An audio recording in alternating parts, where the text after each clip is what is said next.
Everyone, नमस्ते, प्रणाम। I hope आप सभी लोग स्वस्थ और सुरक्षित होंगे। ये वीडियो मैं कंग्रेचुलेट करने के लिए बना रही हूँ, और वो भी राकेश मिश्रा जी को, जिनके 50 मिलियन क्रॉस हो गए हैं गाने।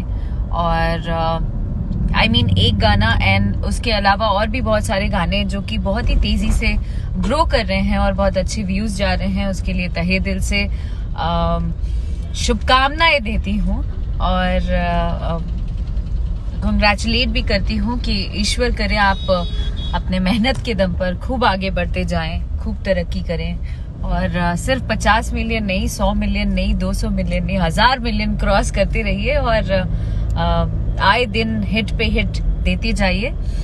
एंड बहुत अच्छा लगता है जब अपने सह कलाकार इस तरीके से मेहनत करके, बिना किसी के हेल्प के, बिना किसी मदद के, खुद संघर्ष करके, मेहनत करके अपना नाम और मुकाम, पहचान बनाते हैं। बहुत अच्छा लगता है।